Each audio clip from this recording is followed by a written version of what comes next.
Recording stop. Recording in progress.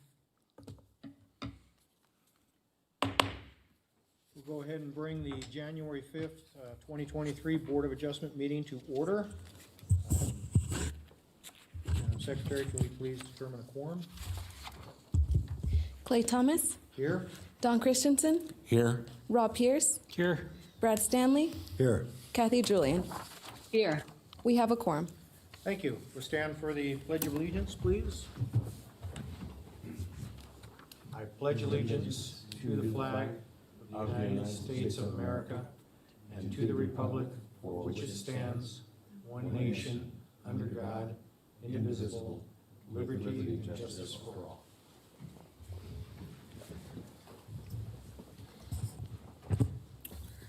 Mr. Large, the ethics law announcement, please. Board members are reminded that if with respect to any matter or any person coming before the board today, you've received a gift or a loan, you have a pecuniary interest, you have a commitment in a private capacity, such as a family, employment, business, or similar relationship, you provided representation or counseling before an agency to a person or entity for compensation within the last year on a matter being considered, you must disclose that gift, loan, interest, commitment, or prior representation at the time of the matter is being considered. You must furthermore abstain from deliberation or voting on the matter if it's clear the gift, loan, interest, commitment, or prior representation would materially affect the independence of judgment of a reasonable person. Board members are also reminded that under the Board of Adjustment rules, if you had contact outside this meeting with any persons interested in a matter coming before the board today, you should disclose the nature of that contact at this meeting. Thank you, sir. Mr. Lloyd, appeals procedure.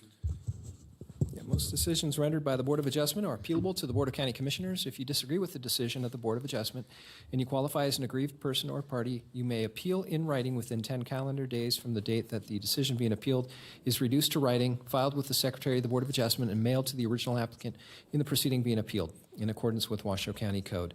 Please call the planning staff immediately at 328-6100 for information on the appeal procedure and the application fee.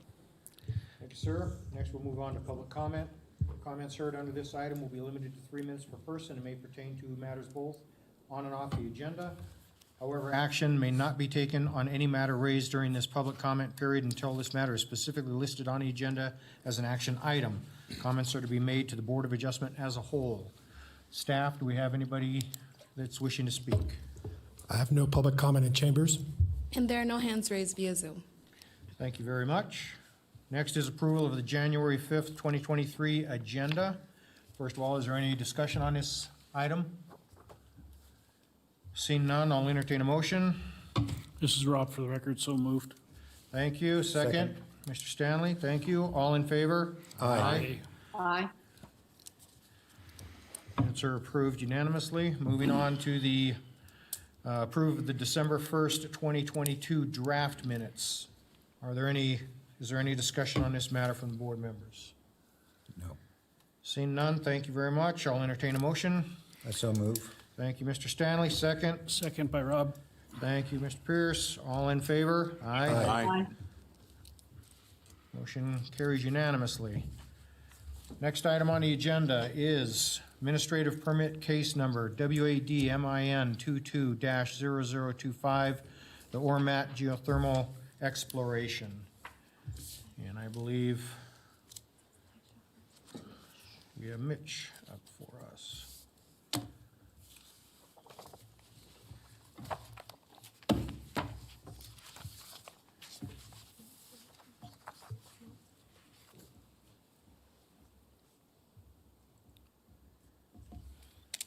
right, great, thanks. Mitch Markey for the record, Planning Department.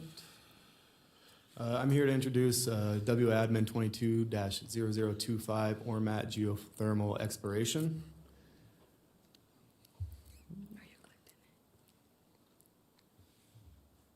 There we go. So the project is located on 4 parcels that total approximately 28,000 acres just outside of the town of Gerlach in northern Washoe County. It's located along State Route 447 and 34. Even though the project, the parcels total about 28,000 acres, the area of interest is only around 2,700 acres, if I recall. The parcels are zoned general rural, and the project is under federal ownership, and the lands are managed by the BLM.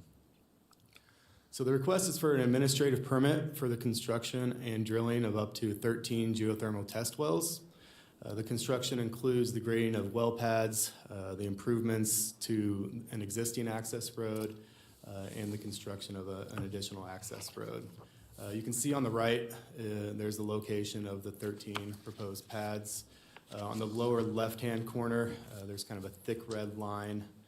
That's going to be the improved access road. So, per Washoe County Code, Section 308.05, geothermal test wells are permitted in the general rule zoning regulatory zone, as long as an administrative permit is approved for that project.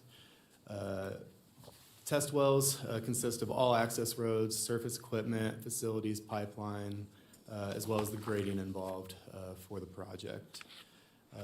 As I stated before, the project is located within BLM land, and it's within federal geothermal leases within the Gerlach Geothermal Lease Unit. The proposed action is only for the exploration test wells and not for utilization of geothermal activities.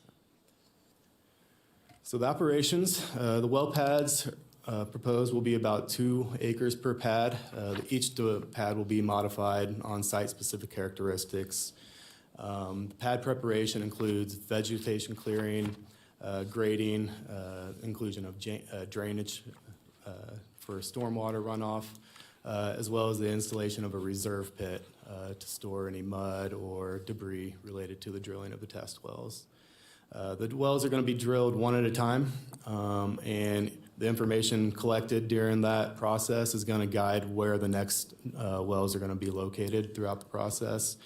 So there's only going to be one drilling operation at a time for this project. There's not going to be multiple drills deployed.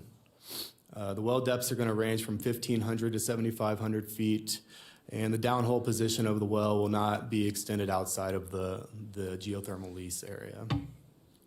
Water for well drilling could be as much as 35,000 gallons per day, and 6,000 gallons of that is used for dust control, grading, and compaction purposes. And there's going to be up to 10 workers at each active drill site, which is going to be approximately 45 days in duration. So right here is a visual rendering of one of the test wells. This is right along or adjacent to State Route 34. Just to kind of give you an idea of what a site is going to look like out there near the Black Rock Desert and Gerlach as it's being drilled. During the analysis, we looked at kind of 4 main categories: the grading, viewshed, water resources, and wildlife. The proposed grading is going to have to adhere to all Washoe County grading standards. Engineering, they kind of viewed this as a grading, special use permit essentially, and provided significant conditions as well as a bond requirement to ensure that site reclamation and vegetation is achieved in the event that they decide that the drilled site is not viable for geothermal production. The viewshed analysis, it is in a dark sky area. As we all know, Black Rock Desert, it's pretty popular for dark sky tourism. The drill rigs are going to include lighting shields to reflect light away from adjacent properties and down towards the pad itself. And BLM, during their EA, determined that the project and the mitigations involved with the lighting meet the agency's dark sky standards. Water resources, the commingling of geothermal fluids with underground aquifers is kind of the biggest concern, I would say, related to water resources. This has been mitigated by installing well casing depths at a minimum of 200 feet to really prevent any sort of aquifer intrusion of the geothermal fluids as the drilling's being occurring. And the BLM also is requiring an additional hydrological study as part of their decision record related to the drilling of these wells to ensure that it's not going to harm neighboring aquifers. And then wildlife. The project is within an area known for winter and spring migration for bighorn sheep, mule deer, and pronghorn antelope. It's also used as lambing season for bighorn sheep, as it's at the base of the Granite Range, which is a known site for lambing season. NDOW did provide additional condition to mitigate the potential impact of lambing season. And the condition is that they would like the contractor to, or the applicant to cease operations from April 15th through June 30th, which is during the lambing season. And that has been provided as a condition in Exhibit A. So with that analysis, staff does recommend approval with conditions. I've provided a motion here for you, and I open that up to any questions. And I do believe that the applicant and the consultant has a presentation as well for you. So. Thank you very much. Are there any questions for staff? Mr. Stanley. First of all, I want to say that this is a really nice package and very complete, makes a difficult and complex situation pretty easy for us to understand. And I appreciate your responses on the phone calls that I made and or emails that I made and so forth. Just want to pursue that one issue about the wildlife oversight. And you had mentioned, I was concerned about it, and you had mentioned that any additional conditioning or decisions would be made later in the process, but not here. And there were no conditions that were particularly appropriate here. The observation you also made, I think, was that BLM was thinking that the noise and the activity would tend to keep the wildlife further away than normal. Could you expand a bit on that, please?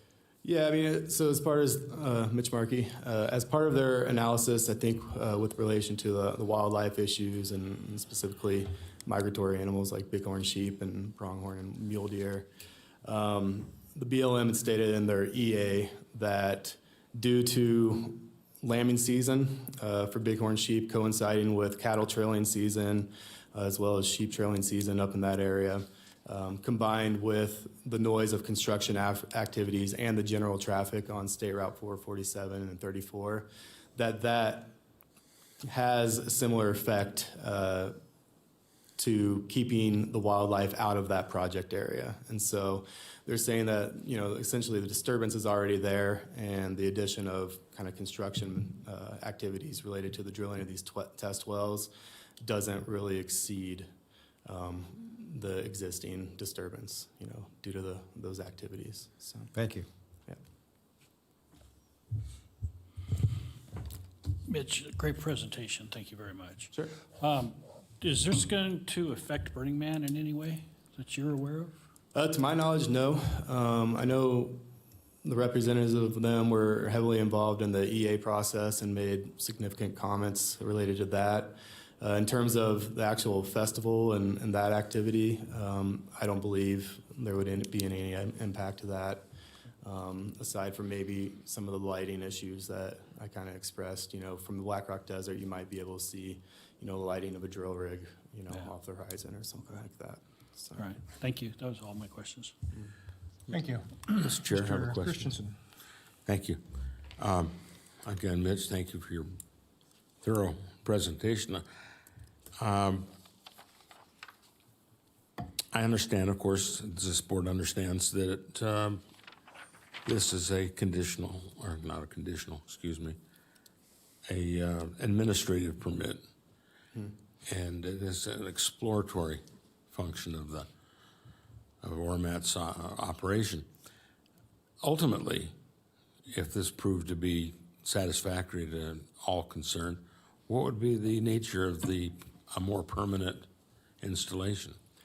So I'll let the consultants speak to that more, but I believe if they are going to utilize the site for geothermal production, one, they'll have to come back to the county for an additional permit, but also they'll have to do another environmental analysis for the installation of permanent geothermal production facilities. But I'll let them cover kind of the next steps if it does turn into a utilization project. So, Yeah, I think this board is quite concerned with what is the ultimate use sure. of this geothermal product. So I'll let them address that. Thank you. Sure. Thank you. Any more questions for staff? I have a question.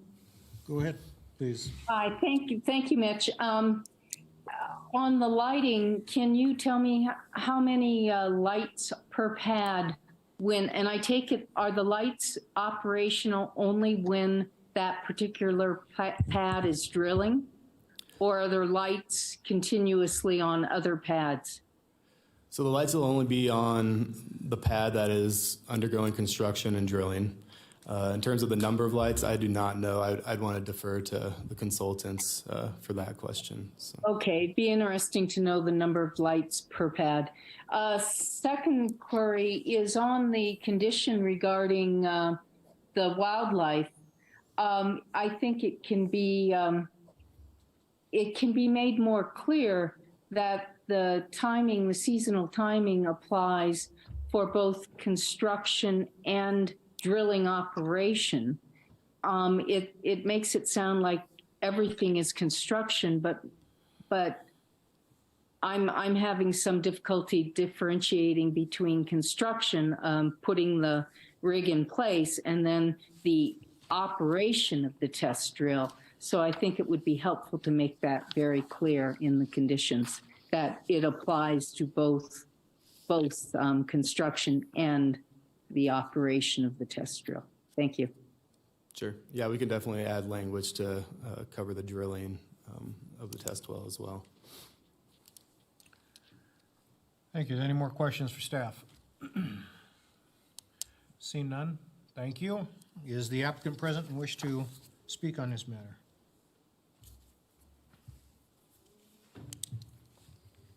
Good afternoon.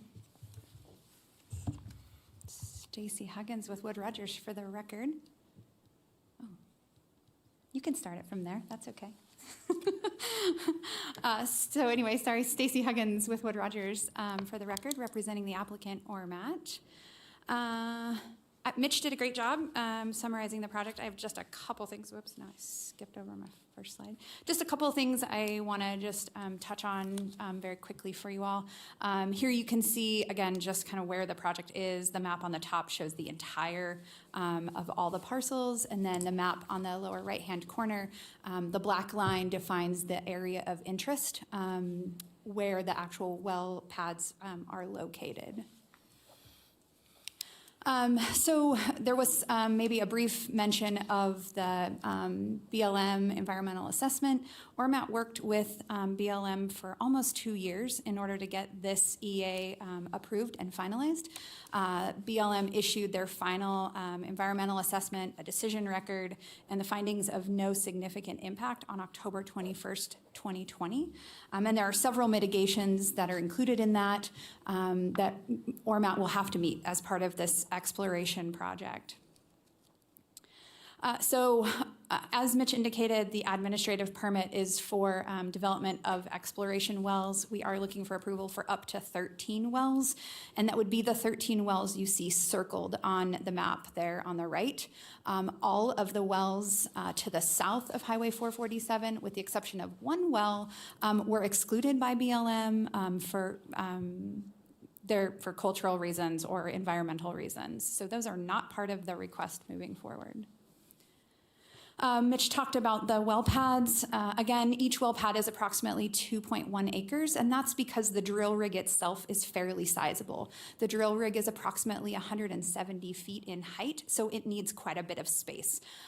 Each one of these well pads will be fenced during the operation of the well pad, and then if the well pad is determined to be not usable upon being plugged and abandoned, the fence will go away. If the well pad is considered usable, then the fence will stay in order to maintain the site and make sure that humans and wildlife are safe, and also that the facility is protected. Pads will be graded to match the physical characteristics of the site. We were sensitive in our grading efforts, and all of the pads have been graded preliminarily, and those plans were included with the admin permit, so that we could show that we were being sensitive to the topography as well as the high desert area plan. Each pad will be drilled at a time, so there's only one pad drilled at one time, and the drill rig will only be placed there during the time of that well pad being tested. The total surface disturbance for the well pads, if all 13 were needed, would be approximately 32 acres. I don't want to estimate where they will start, which pad will start, so I don't know what the minimum disturbed area is, but we know based on 13, if they did all of them, it would be approximately 32 acres. Access to the sites, again, the plan is to use existing roads as much as possible for those pads that are in the circles. The road section is 20 feet wide with a 15-foot road bed. And with the road disturbance for both existing and some new roads, we're looking at approximately 4.5 acres total.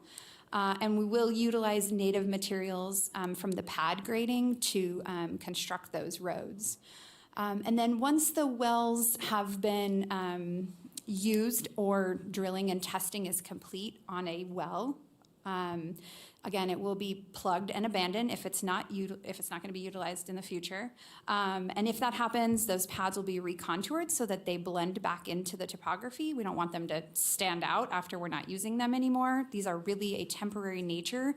And then the same thing with the roads. All the roads will be recontoured to their original condition, and BLM has included a reseeding, revegetation mitigation in the EA that'll have to be met as part of that. I wanted to just show you, because I don't know how it showed up in your packets, just a couple of extra things. We had previously prepared some photo simulations for this project. The BLM had identified 4 key observation points, KOPs, if you will. So they identified where they wanted to see where and how these well pads and the drill rigs might look within the project area. So this map shows where those various KOPs are, and also the specific well pads that BLM asked ORMAT to study. So I'm going to just show you, for the purposes of, I didn't show them all. There are 25 pages of simulation. So I picked one. What I'm going to show you is from KOP2 up in that north east corner, there you go, looking down at well 18B10, which is right there. Thank you for the pointer. So just knowing that, so this is, again, looking kind of southwest towards this is the existing condition of this area. This shows, again, from that same KOP, looking at well 63.3, which is up there in the north, and then 68.9 in the middle, and 18B10. And so just so you can kind of see, none of those drill rigs are visible from KOP2. And then we also did a night simulation so that you could see what the light from the drill rig might look like.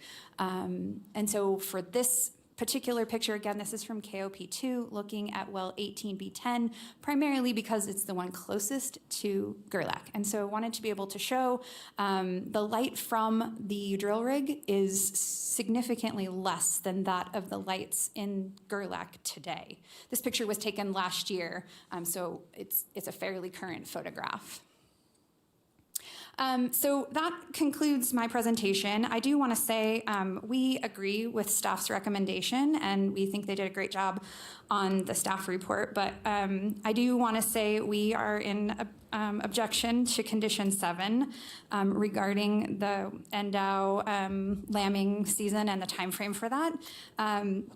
This was presented to BLM as part of the EA, and the BLM did not require any additional mitigation specific to this as part of the EA. And so we would ask the board to strike that condition and continue to approve this project. I'm available for any questions. The ORMAT representatives are also here if you have any questions about ORMAT itself. Thank you. Thank you. Are there any questions to the presenter? Mr. Stanley? Thank you, Mr. Chair. Two quick questions, I think, and forgive me if I passed over them in the package. First is, what is the anticipated or what is the projected output of these wells in terms of maybe kilowatt hours or whatever it is, however you might measure this? Oh, And then secondly, roughly what will be the depths of the wells? So just double checking with ORMAT, we don't know the timing to your first question at this time. We don't know the answer to your first question. And then I think the wells, and I think you touched on this, Mitch, in your presentation, I think it was a max depth of like 1,500 feet at the maximum depth. Oh, I'm sorry, then 1,700 to 7,500, I apologize. Thank you. Ms. Huggins, I have a couple questions for you. Sure. Evidently, each well site is going to require about 35,000 gallons of water, and then there's 6,000 gallons for the road, which is equivalent to about 41,000 gallons per day. At each site that you're going to be at, are you going to drill for water at each site also? Or are you going to have one location that is going to be drilled for water, and you'll be transporting it to the other pads? My understanding is that the water will be provided by the GID out to the pads. Okay, so there'll be, you'll be drawing from an existing well that's already there, or you'll be drilling? Yes. Okay, Purchase someone water. can come up if they. You'll state your name, please, for us. Erica Freeze for the record. So currently our plan is to purchase water from the Gerlach Irrigation District. So we're not intending to drill water wells for our drilling purposes at this time. So you'll be using tanker trucks then Yes, sir. for that? Okay. All right, thank you, I appreciate that. Mr. Christensen? To restate the question that I asked earlier, what's the ultimate use of the geothermal product? I realize that so much steam is just that. What are you going to use it for? So Erica Freeze for the record. So your question is, what do we use the geothermal fluid for? What are you going to use the steam energy for? A dehydration plant, electrical generation? Okay, so so just to clarify, we would be using a binary system which utilizes the geothermal fluid in a closed loop system, so there would be no steam or flashing of the water. So just to clarify that point, and our intent would be ultimately for power generation if we do find a commercially viable resource. Thank you. Mr. Stanley? Perhaps for the same speaker. I'd asked earlier about what the, obviously, financial analysis have been done, and somebody projected, hey, if we spend this much money, we hope to net this much power, which will net this much money. I don't care too much about the money part, but what was the estimation of power that you're, let's just say on the upside, why don't we max it out? What's the upside max power output that is anticipated? And I think to follow up on Mr. Christensen, is this for local power to the local grid? Okay, so Eric Freeze for the record. So to answer your first question on the megawatt output from a potential geothermal facility, we don't have that answer right now because we still need to do the exploration to figure out what the resource will provide. Does that answer the first question? It answered the words of the first question. Okay. And the second question is to potentially where would that energy go if we were to produce it? It would likely go to the local grid, to NV Energy, to serve their customers. Did I answer your questions? Mr. Pierce, you have a question? I do, Erica.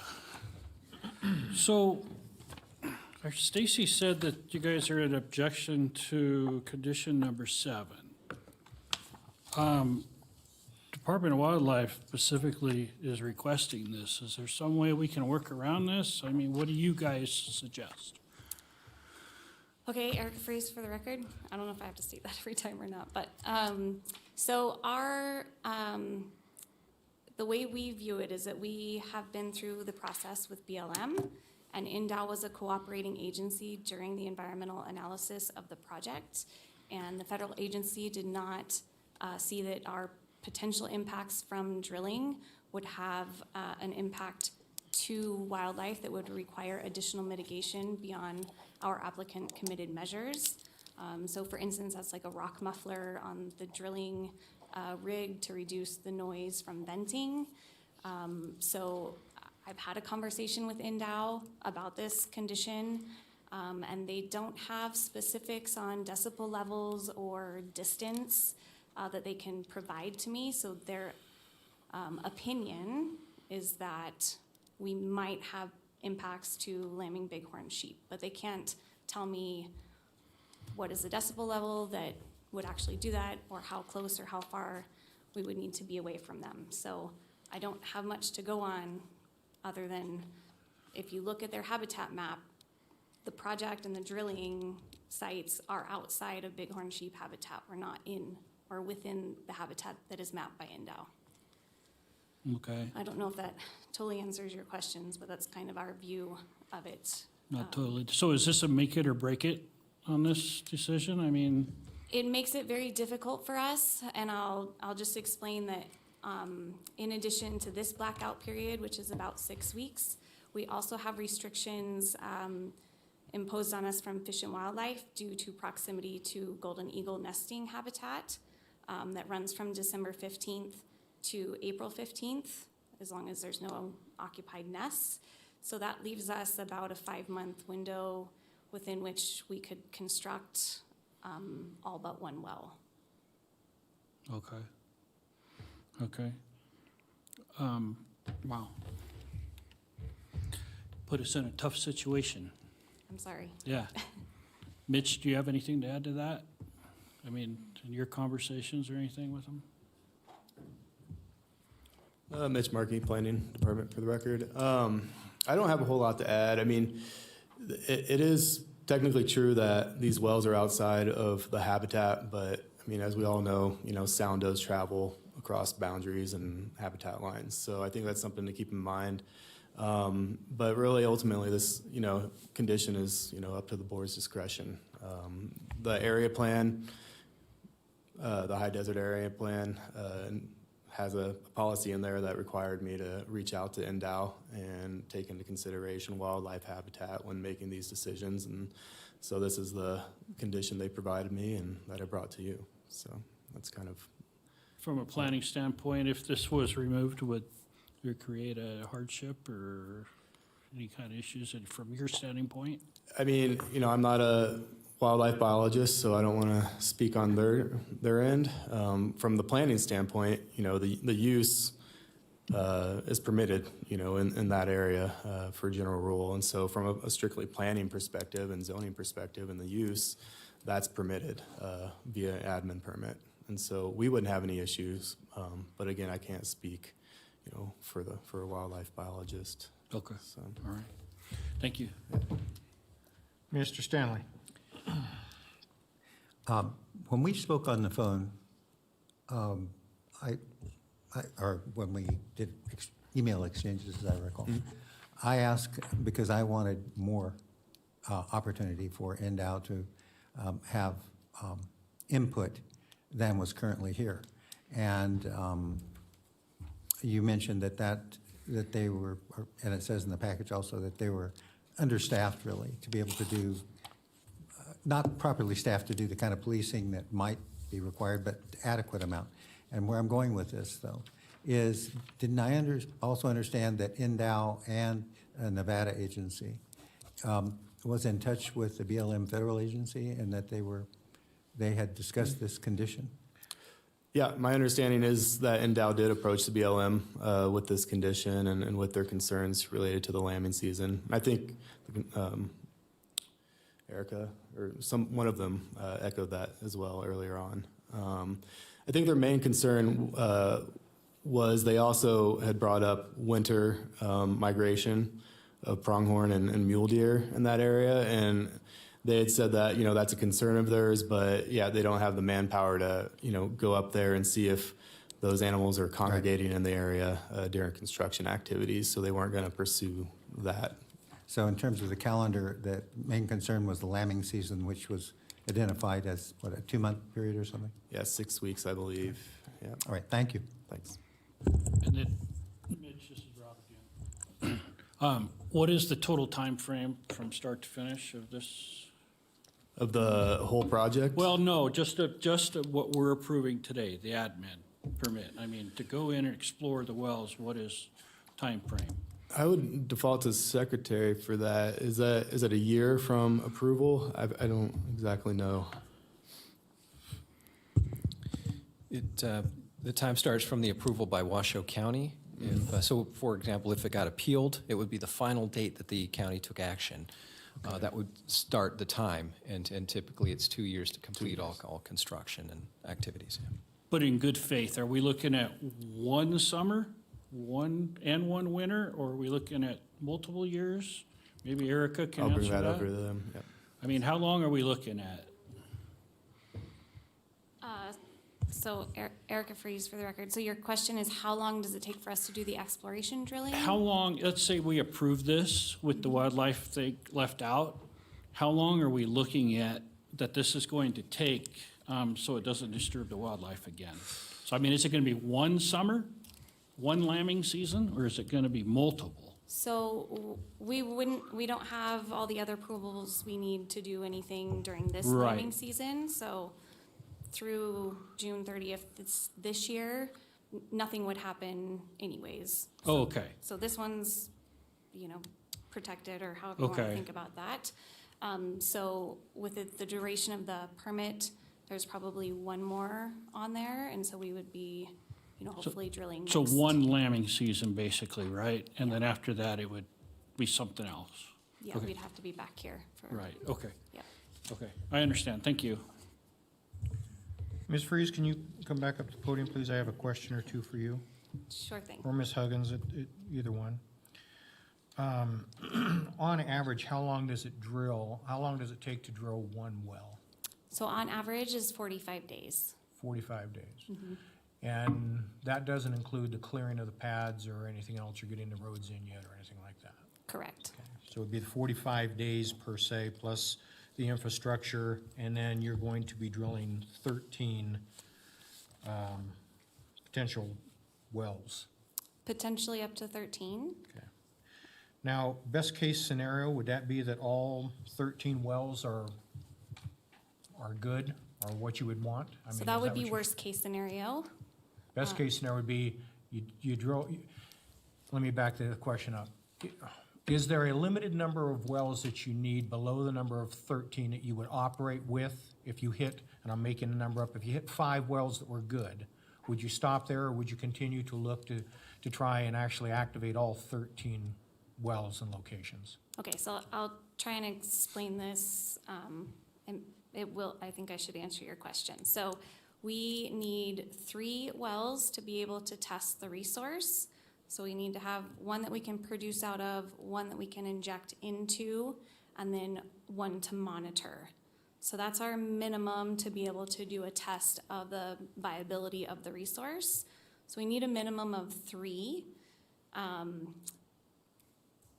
With geothermal, there is a lot of the exploration components, so we don't always find the fault system that we are hoping to intersect, or the permeability that we need for injection on the first well, sometimes not the second well. So I'll put it this way, if we drilled all 13 and we didn't find what we needed, we'd be out of business. Geothermal drilling is very expensive to do, and so we want to define a commercially viable resource with a minimum number of wells that we can. Once we determine that, we would go back to BLM and submit a utilization plan for the development of a full project. If we don't find it, we P&A, we reclaim, and we walk away. Okay, I guess I'm addressing the issue from the reverse order. If you're successful with well site 1 and it's successful, you'll definitely go and do well site 2. Yep. And your intent is actually to do 13 well sites. And best case scenario would be that all of them could meet your minimum requirements to produce? Not exactly. So we need the 3 wells to be able to test the resource. Depending on what the information and the data from the wells and the testing says, that's where we start to make the resource model and determine how many wells we would actually need for a project. We typically over-permit the number of locations that we need in the exploration phase because we don't know exactly where we want to go after we drill the first one. So we try and give ourselves enough options. Does that make sense? To go here or there for number 2 or 3? But No, that's we don't not- ever want to drill all 13. You don't want to drill all 13? No. Okay. So you're asking for up to 13 sites, but what you need is a minimum of 3 sites? Yep. And when you say you drill 3 locations, you drill 3 holes, is that on 3 per pad or just 3 locations? So from one location, you might be successful at putting in a hole in one location and another location and another location, and that makes up for 1. Is that right? For 3, if I followed that. Right, but you need 3 to be successful. Yes. So if during you the do 3, exploration, you have 1 successful location, or 1 successful, I don't know what you want to call it, 1 successful hit, 1 thing that'll work for you. Is that right? I'm not totally sure I'm following you on that. I'm sorry. I guess what I was asking is, you're on 2.5 acres, and you're not going to be drilling 3 holes on 2.5 acres. No. Okay, so you could go a mile up in one direction and be successful on 1, a mile in another direction and be successful on 2, and a mile in the third direction and be successful on 3. Yes. And that gives you 1 success. That's what you need Yes. to say that that's a win for you. Yes.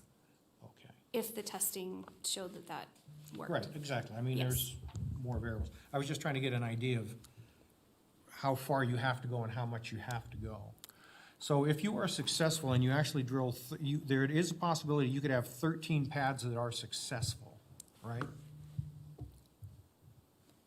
When you're guess gonna the drill at potential's 13 there. locations, and the potential is there. And if that is the case, you're then going to fence all 13 pads. Would that be correct too? I mean, yes, we are required to fence them if we drilled all of them. Okay, and then that would be, what, 27 acres roughly? Yes. At 2.1. Okay, Yes. so there's a potential to actually fence off 27 acres if you're Correct. successful. Okay, all right. Thank you. I have a question. Few questions. Go ahead. Hello? Yes, go ahead. Thank you. Thank you. Well, following up on those questions, can we go back to how much time it takes to drill a hole? You said 45 days for the drilling. How much time, how many days for construction typically? It depends on how much grading work is required, but I would assume a few weeks for grading activities and then another 2 weeks to mobilize the rig on site and rig up. Okay, so now we're talking about 45 plus 35.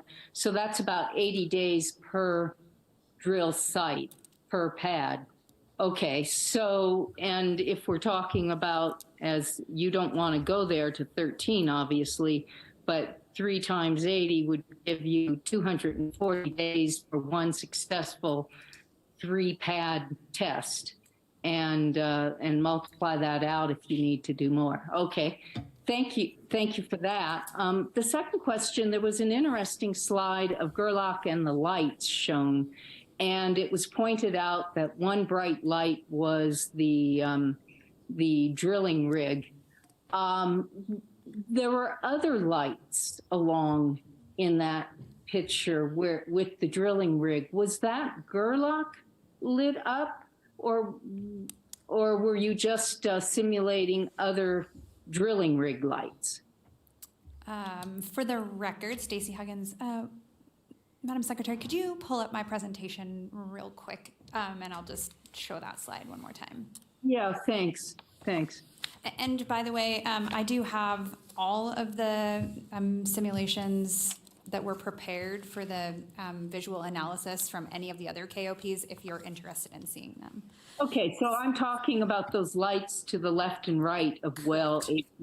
Yeah. So what you're seeing there are the actual lights. Oop, did I change that? Did you change? I didn't touch that. Hold on a second. There we go. Yes, Great. so the lights you're seeing in that picture are the actual lights in Gerlach at night. This was an actual picture that we took from KOP2. Okay, thank you. Thank you. And just as a reference, when you said a rig is 170 feet tall, am I to assume that you have a light on top of that rig that would be visible to, let's say, planes flying over or something like that, Yes. other than a downward light? Yes, the drill rig includes lights up along the taller part of the rig. And again, those are all designed with shields to make sure that the light is directed down. Down. Okay. And presumably airplanes and stuff can see that directed down. Hopefully they wouldn't be 170 feet off the ground. Okay, thank you. Sure. This is Rob, I have one more. Mr. Lloyd, did I hear you correctly? I just want to make sure I understand this. You said the admin permit that we approve or deny today, if we approve it, it's good for 2 years? Is that what? Yeah, let me clarify that. The admin permit is good for 2 years. They would need to get all of the plans submitted and the permit issued within that 2-year timeframe. Okay, but there's no expiration date? I mean, so here's what I'm getting at. If we approve this today without the NDOW requirement of no drilling and no activity through a certain period of time, they already mentioned that they're going to miss this lambing season. So next lambing season would be the only one that, if I'm understanding this correctly, that they may interfere with? Because it's good for 2 years, or am I misunderstanding this? I mean, could they technically go for the next 5 years? No, there is an expiration from the county.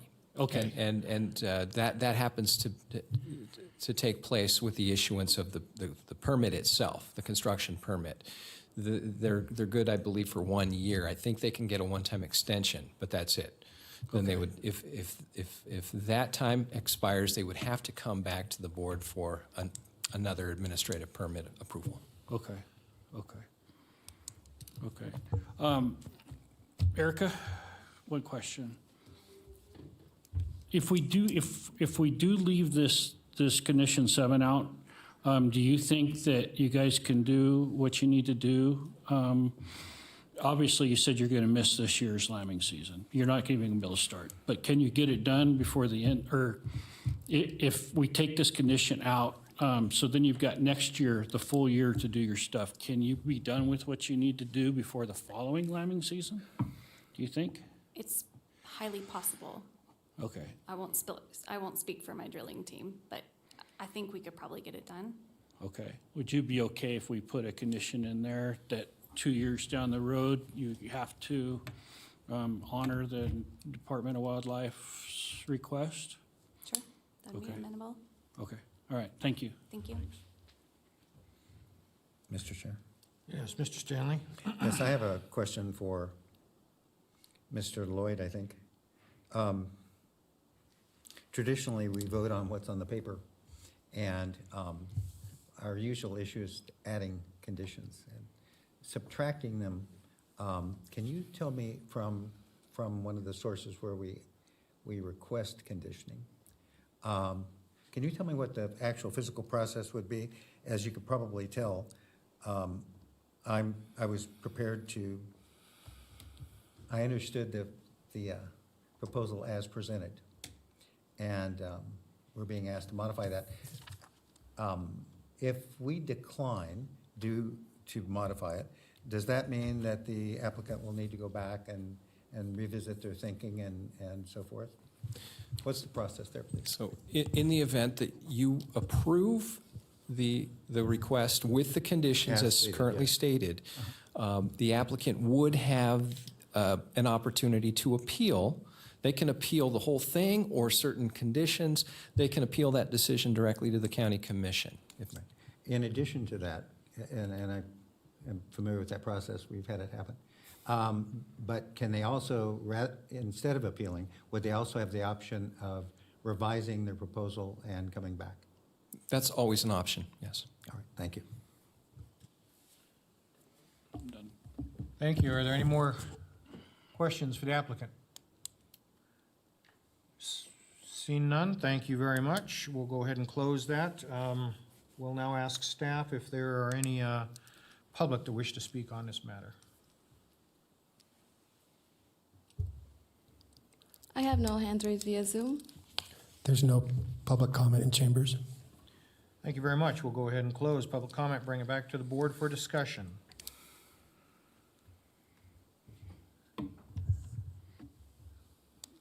Mr. Chair. What do you Ms. guys Pierce. think about the wildlife thing? As I think, hopefully I've made clear, I was talking to the planner about that, wanting some ability to, as this more was learned about the site, to add more restrictions rather than add less. Further, I wanted to clarify that NDOW and BLM had been in conversation about this issue. And that was, what you see as a condition is what was agreed upon between those two.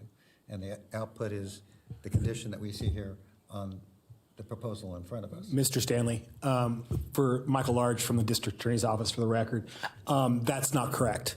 The environmental assessment that references the NDOW condition and NDOW's thing, and what the environmental assessment says from BLM is that it does not have the impact. So this is a request from NDOW, not a request from the BLM or the federal agencies. Okay, NDOW had submitted it to the federal. The feds had disagreed with NDOW, and now they are asking this board to condition that. Does that include, Mr. Large, the emails between and the communication between the BLM representative and the NDOW representative? Because that's what I'm asking about, and I'm not trying to misrepresent this. I'm trying to understand it. I don't know. I don't know what was in that, but my guess is that everything that was the EAs are usually very comprehensive. If you read this one, it's 301 pages. They usually take into account all of NDOW's positions and all the local agencies. That's what the environmental assessments are there to do. Let me step in here real quick, and I'm just going to throw this out. Do we have a representative from wildlife here today? I didn't think so, but I just wanted to ask that. Bringing this back to us, the concern I have, or the issue I have, is what BLM may agree to does not necessarily mean that wildlife agrees to. They are two different agencies with two different responsibilities, Bureau of Land Management and Wildlife. So Bureau of Land Management may say, I have no problem with this, with you drilling on this site, where Wildlife will come back and sit there and say, well, that's a migration area, it does impact the wildlife in that area, and that's why they have their recommendations. So that was one of my concerns there. It's because BLM is okay with it does not necessarily mean that it's a go or overrides what Wildlife might have to say or think on this. My other concern here is taking the number of days that is needed at a drill site to get that done and then extrapolating it over an extended period of time, especially if you ultimately have to drill 13 wells before you get a successful site, is over an extended period of time and really is definitely over a year's time, which has the potential impact to affect wildlife and the migration area that goes through there. And I know there was an issue there that if we've only affected once at one location and the lambing at one location, and wildlife is not here to help clarify this, is how much of an impact does that actually have on wildlife? If you do it for 1 year, do they just forget about it and come back the next year, or does that actually have a ripple effect as to the animals won't come back to the area for a while? So are we causing a bigger concern by saying, okay, it's good for 1 year, and you get the drill rigs in there, and then all of a sudden the whole migratory path has to change, and they might not come back for 5 years or 6 years or something? That I don't know, and wildlife's not here to address that. I don't know that. And then, of course, I mentioned it earlier, and I don't think it would go, hopefully it would not take 13 sites to be successful, but worst-case scenario is if it was, there'd be, what I say, 32 acres that would be fenced, that again is right in the lambing area and the migration path. So those are kind of my concerns that I have. Any other discussion? Yes, I have the same concerns. I calculate about 8.5 years to do 13 wells at 200. Well, no, maybe that's not right. 240 days times, let's say 4. It's going to be years to finish that.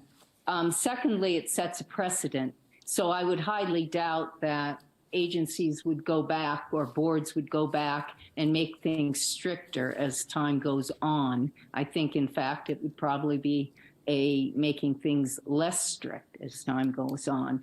Thirdly, on page 24, the letter from NDOW really talks about migration and lambing. They basically conceded on migration a bit by saying, well, it's difficult to monitor this in the winter, therefore, let's just address the lambing issue with April 15th through June 30th. So that's already a concession on their part.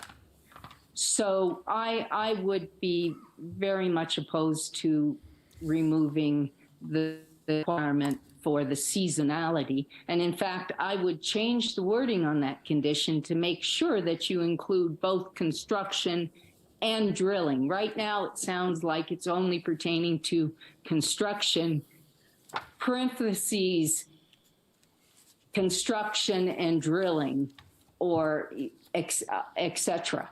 And it's not clear to me that we're talking about two things: construction, 35 days or so, and drilling, 45 days or so. So I would make that condition more clear in that regard, much like the wording in that NDOW, that the NDOW letter provided. Lastly, on the lighting, I would just request that the lighting and the specifics of the dark sky requirements be explicitly put in the conditions as a condition.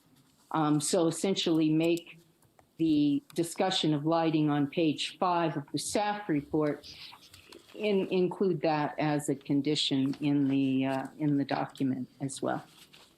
And finally, if one were to take that requirement about seasonal stoppage of the drilling and construction out, wouldn't you need to go back to the public for some comment? Because when the public looked at this, and that's a query for Mitch, were there any public comments on this provided to your office?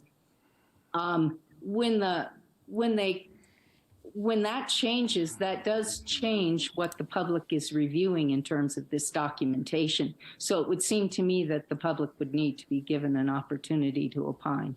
Thank you. Thank you. Further discussion? Mr. Christensen. In looking at the overall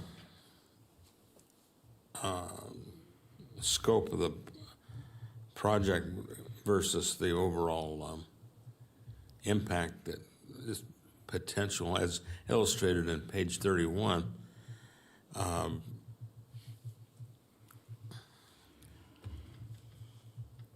appreciate the fact that Department of Wildlife is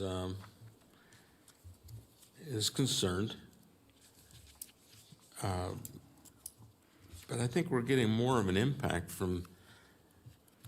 possibly from the city of Gerlach and the noise that generated on the highway versus the impact that this project would generate. I don't see that it's a major problem. The 75 days from April 15th to June 30th is not, to me, an unreasonable quiet time, if you will.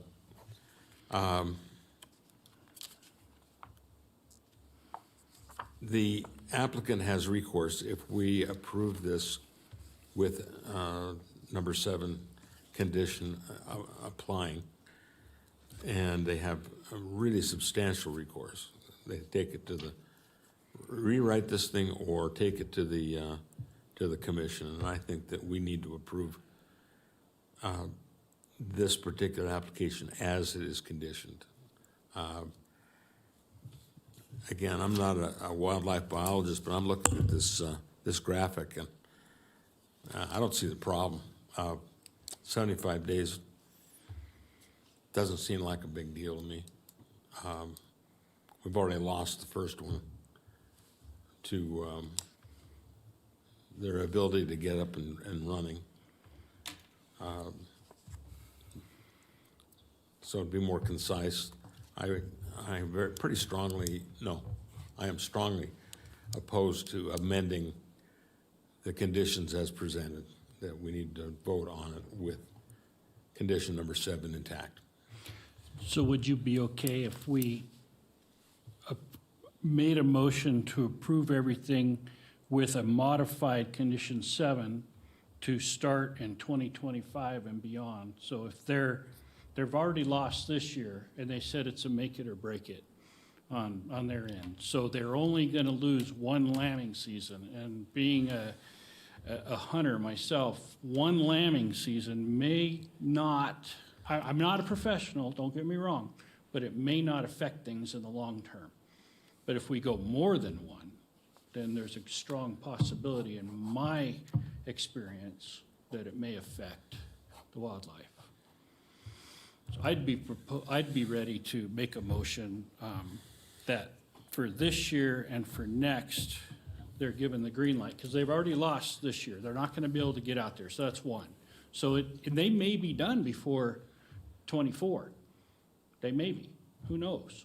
So, but if they're not, they'd only be interfering with one lambing season in 24. Anything beyond that, they would have to stop between April 15th and when the lambing season ended. Mr. Chair. Yes, Mr. Stanley. I agree with Mr. Christensen's view that, again, that we should vote on what's on the paper. We should take the advice, as we've all admitted, we are not wildlife biologists, but there was quite a lot of interaction here in the emails between the governing agencies, and there was a firm request made by one of the agencies that we solicit for opinions and advice with a condition that I think by your math is not objectionable. And further, as Mr. Christensen pointed out, and as Trevor pointed out, and I think Mr. Large pointed out, they have recourse. And the recourse is to rethink it or agree to it or appeal it. Our job, as I understand it, is to work with the situation as we see it, and whenever we can, take the advice of the people that we solicit for advice in specialized areas. So I would not, I was fully prepared walking in after discussion with the planner on this same issue to vote for it as it is, and with certain modifications to clarify language, but not to delete or to modifying to non-existence the requirement suggested by NDOW. Thank you, Mr. Stanley. I guess May I'll- I? Oh, I'm sorry. No, go ahead, Ms. Julian. Thank you. I would be supportive of this proposal, assuming that the language in condition 7 read no construction or drilling activities during April 15th through June 30th, making that point more clear. Thank you, and I guess what I can, to address that issue is if you turn to Exhibit B, page 30, which is the second letter received from Wildlife dated December 13th, it specifically says that. Seasonal timing restrictions, i.e. no construction or drilling activities from, gives the date if we wanted that change. Someone can make a motion on that. To be honest with you, I tend to support the project. However, I think there are mitigating circumstances, i.e. the wildlife issue. There's still 4 months after June all the way through October where you could at least drill a minimum of that year, at least up to 3 wells using 1 well operation or drilling operation. If you brought more drilling to the sites, you could do more in a compressed period of time. So I think it can still be done, still taking into account wildlife's concerns. The only other thing I would add to this is I'm really not in favor of the dark sky because I've been around drilling rigs before, and it's a dangerous operation and they need as much light as possible, and it's a temporary operation. If it was permanent, then I would understand the dark sky temporary setup. We would have that. And I'm sorry, I was leaning back. Is that what you, all right, thank you. Anyway, so I think I'm not in favor of adding a condition for dark sky just because I believe the drilling rig needs the light and it's only a temporary operation. But other than that, I'm in favor of Wildlife's recommendation and the recommendations submitted by staff at this time. Mr. Stanley. Yes, thank you, Mr. Chair. And want to echo your support of the concept. And just to make it really clear, I'm an Ormat fan. I live on a hill across from the other plant. And I very much am in favor of the way they generate energy, but I'm also a wildlife fan. And if there's a way to work with both of those, great, and there seems to be. And a reasonable solution will prevail.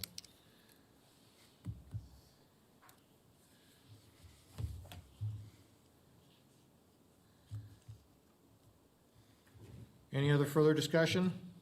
Well, I just want to clarify, Kathy Julian for the record, I just want to clarify that when the staff report itself talks about shielded lights, I'm assuming that is compliant with dark sky and they've already agreed to that, right? And I'm also assuming that those shielded lights provide the substantial light for the facility. Is it, perhaps staff can just confirm that what is proposed provides, 1, sufficient light for safety, and 2, is dark sky compliant. If I could take a stab at that. Yes, Mr. Lloyd.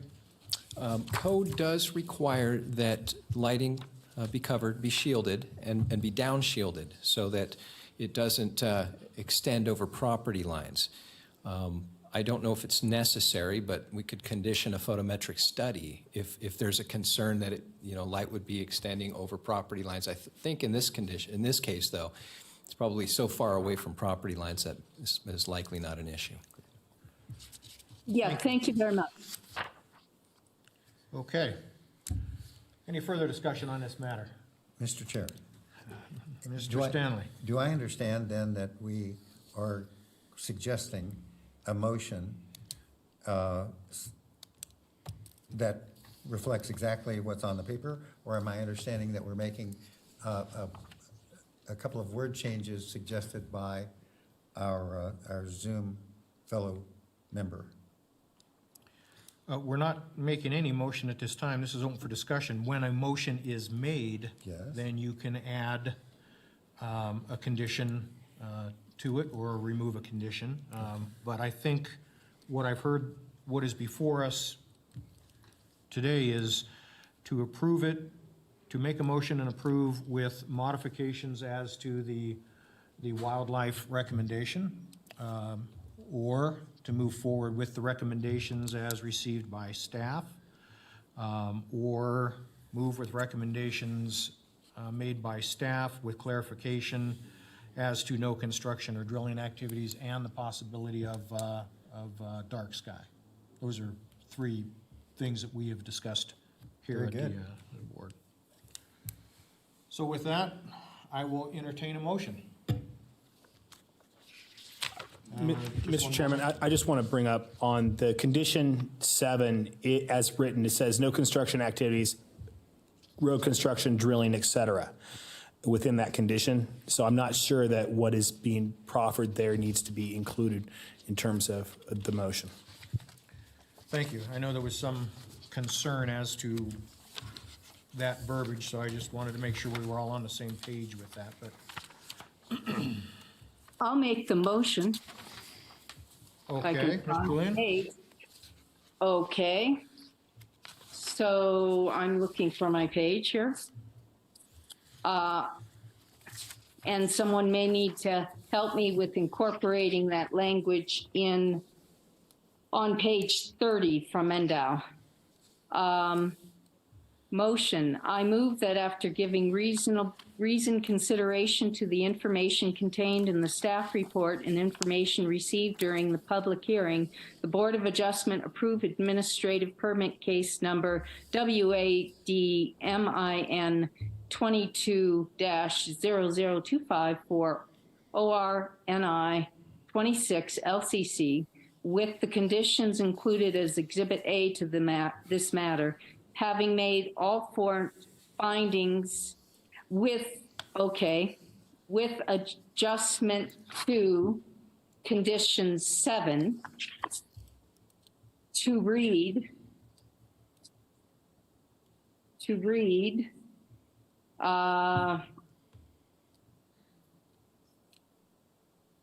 seasonal timing restrictions, parens, i.e., no construction or drilling activities, unparens, from April 15th - June 30th. Can we then pick up?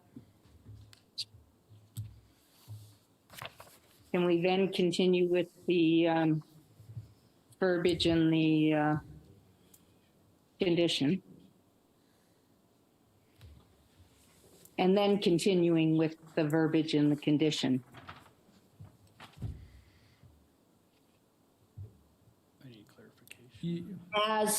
As included as Exhibit A to this matter, having made all 4 findings in accordance with Washoe County Development Code Section 110.808.25, consistency, improvements, site suitability, issuance not detrimental.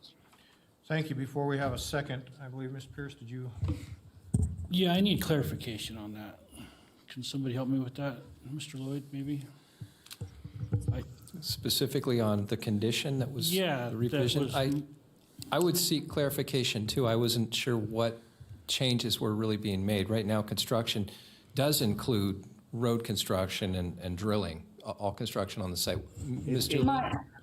My point is, I am not comfortable with the reference to construction because, as we have already learned, construction is separate, taking 35 days, and drilling is separate, taking 45 days. These are 2 activities. So I'm not comfortable with merely construction and then in parens, construction, comma, drilling. I would be more comfortable with the words construction and drilling. So then, if I may, Yes. if the condition were changed to say no construction or drilling activities during April 15th through June 30th, would that suffice? That would suffice. Okay. Great. Thank you. I appreciate the clarification. Mr. Lloyd and Ms. Julian, thank you for the motion. Is there a second? I second. Mr. Stanley seconds. All in favor? Aye. Aye. Aye. Opposed? Mr. Pierce is opposing that. Motion carries 3-1. Thank you. Moving on. Oh, I'm sorry. Mr. Lloyd, you want to read the appeal process since? I absolutely do. You said 3-1? I'm sorry, 4-1. Okay, thank you. All right, thank you. Most decisions rendered by the Board of Adjustment are appealable to the Board of County Commissioners. If you disagree with the decision of the Board of Adjustment and qualify as an aggrieved person or party, you may appeal in writing within 10 calendar days from the date that the decision being appealed is reduced to writing, filed with the Secretary of the Board of Adjustment, and mailed to the original applicant in the proceeding being appealed in accordance with Washoe County Code. Please call the planning staff immediately at 328-6100 for information on the appeal procedure and the application fee. Thank you. All right, moving on. Next agenda item is administrative permit case number WAD-MIN 22-0026 Zalezi Garage. Planner Wyke, I believe, is up.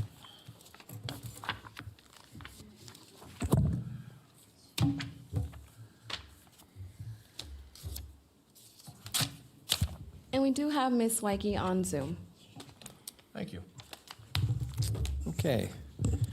This administrative case, WAD-MIN 22-0026, for hearing, discussion, possible action to approve an administrative permit for a 7,488 square foot detached accessory structure larger than the primary residence.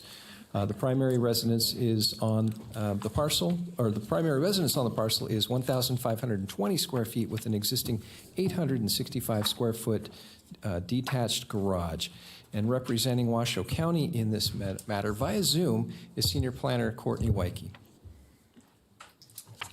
Okay, good afternoon. Senior Planner Courtney Wyke. I'm going to go ahead and share my screen. Okay,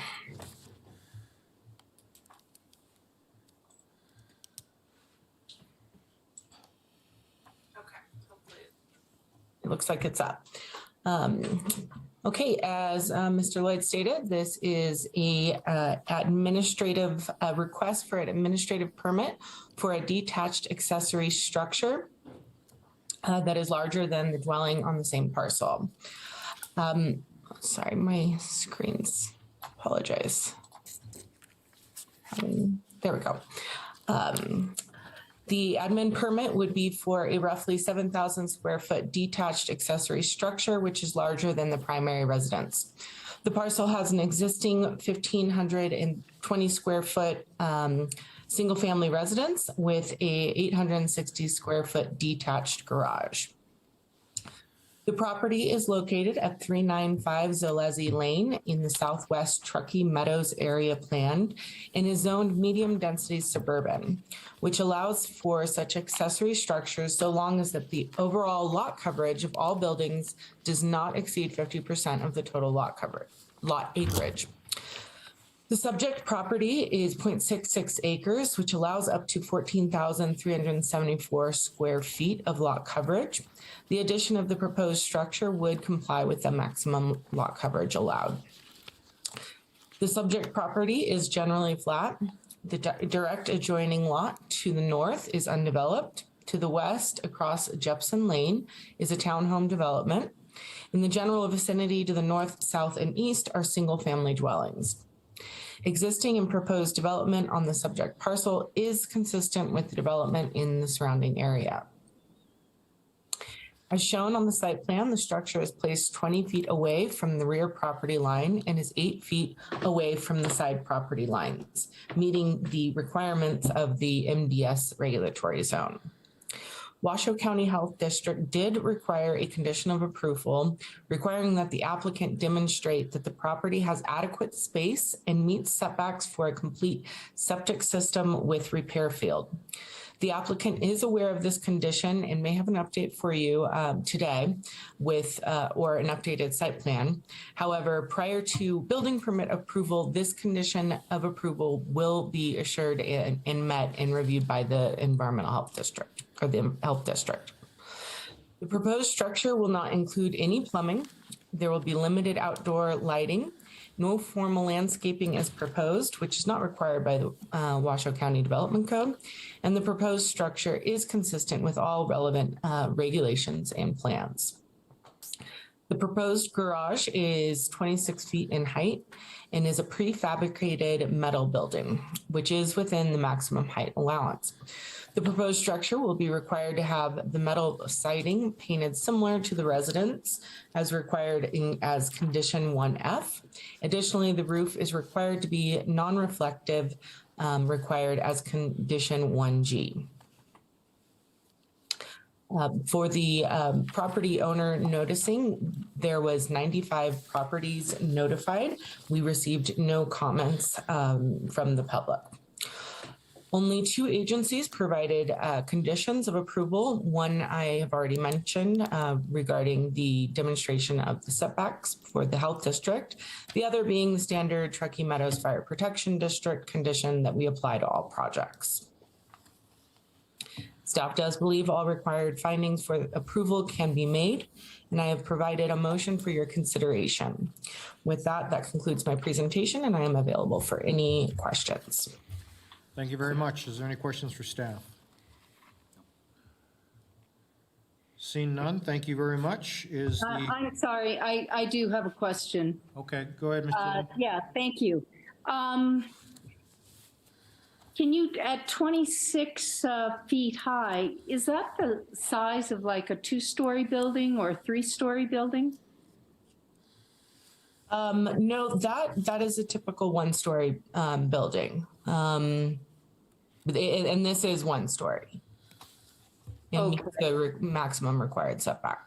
And do you know the height of the existing dwelling? I believe it's a mobile home on the site that's there. I may defer to the applicant who should be in chambers. However, I believe that is a 1-story building as well. Okay. And there does appear to be, I thank you for putting in the conditions regarding the color of the building and so forth. I would, is there a reason why construction hours have not been modified as has been done in some of the other applications to stress that there would be no mobilization of machinery or staff before the 7 a.m. start time? That's been done before, and I'm wondering if that might not be done again. Most certainly, Ms. Julia and Ms. Courtney Wyke, for the record, we can modify that condition, and I am aware in previous meetings where that has been requested and amended at the dais. So maybe going forward, I'll take note that that might be something we want to consider as a common practice. Okay, thank you.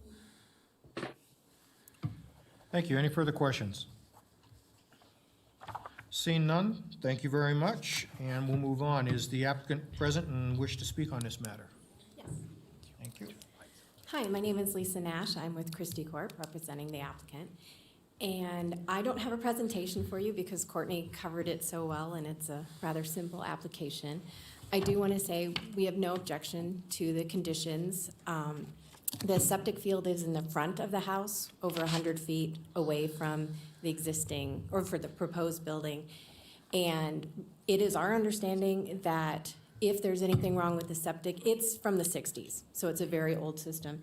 And if there's anything wrong, since there is now sewer out on Zalesi, we would have to connect to that, and we can clarify that as a condition with the health department.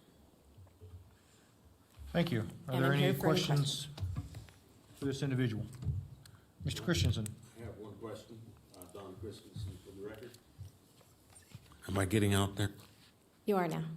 Thank you. Nope. I see that public notices were issued to approximately 85 separate property owners. Were there any objections to this project from the neighbors? We didn't hear anything, and I spoke with the resident, and the only question that came up from many neighbors were what was going to be the use of storage, and it's for personal storage, not business, maybe a woodwork shop at some point, but there was no objections. Thank you. Thank you. Any more questions for the applicant's representative? Mr. Stanley? A quick question, this is just a confirmation. Did I understand you to say that you would have no problem with the suggestion that mobilization begin at 7? We have no problem with that Excellent. condition. Thank you. Thank you. Any further questions for this individual? Seeing none, thank you very much. We'll return it to staff and ask staff if there's anyone from the public wishing to speak on this matter. There's no public comments in chambers. And there are no hands raised via Zoom. Thank you very much. We'll close public comment, bring it back to the board for discussion. Is there any discussion on this item? Seems like a clean project. I concur. I'm supportive as long as we can input into the condition the same language that was, for instance, put in Kat Oakley's project in Incline Village regarding the mobilization of staff and of workers and machinery before 7. Thank you. Thank you. With that, I will accept a motion.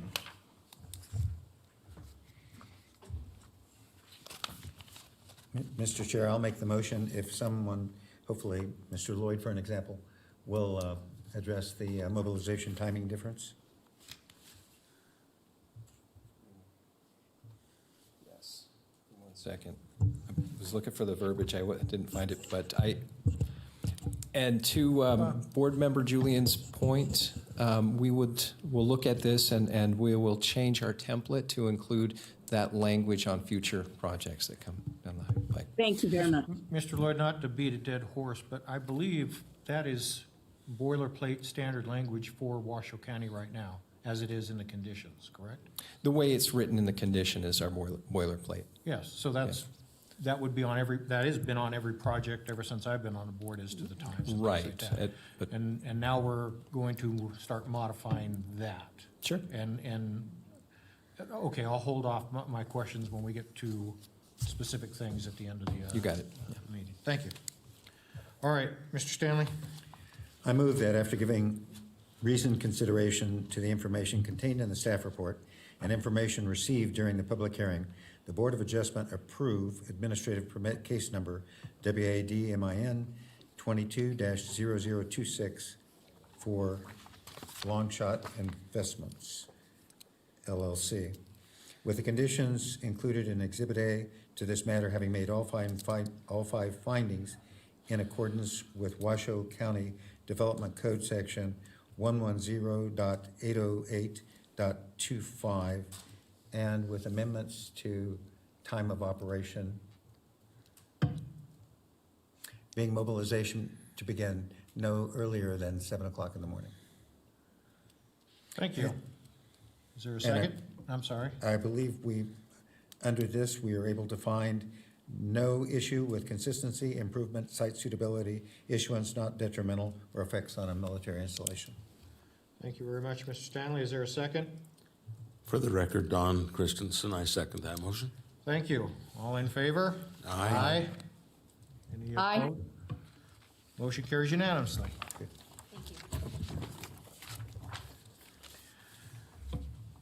Next item on the agenda is special use permit case number WSUP 22-0029 IVGID Bike Park Phase 2 grading, and we have Planner Oakley.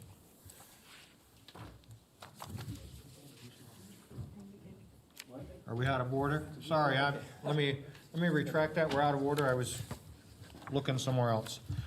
Actually, the next item up is administrative case permit number WADMIN 22-0027, Roberts Garage. And we have Planner Olander. Thank you for correcting that for me.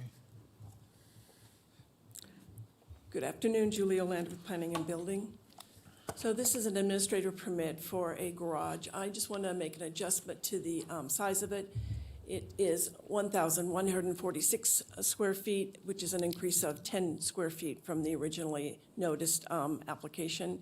And they're proposing 573 square feet on each of the floors of the two-story structure. So the property is located off of Wasu Road, and here's location and then sort of a closer view of the property. And the parcel is located within the Tahoe Crystal Bay regulatory zone, and the setbacks are 20 feet in the front and 5 on the side, as are the surrounding properties. Property is proposing a garage, and the slope there is at about approximately 54 degrees, which allows them to have the parking deck at basically right there at the property line because of the slope per the Washoe County Code 22065B. As I said, the two-story structure will have 573 square feet on each floor. It will be painted to conform with the Tahoe Regional Planning Agency standards. And the garage will be located on the first floor, accessing Wasu Road, and then there'll be a workshop on the lower floor. The applicant is using the structure as a garage to store trailers and other vehicles. And the structure will provide 2 off-street parking spaces, which will make the area safer and will also come into conformance with Washoe County Code, which requires 1 enclosed parking space. Here's a layout on the left side of the site where the garage is located on the top part of your screen, and then the house is the lower portion.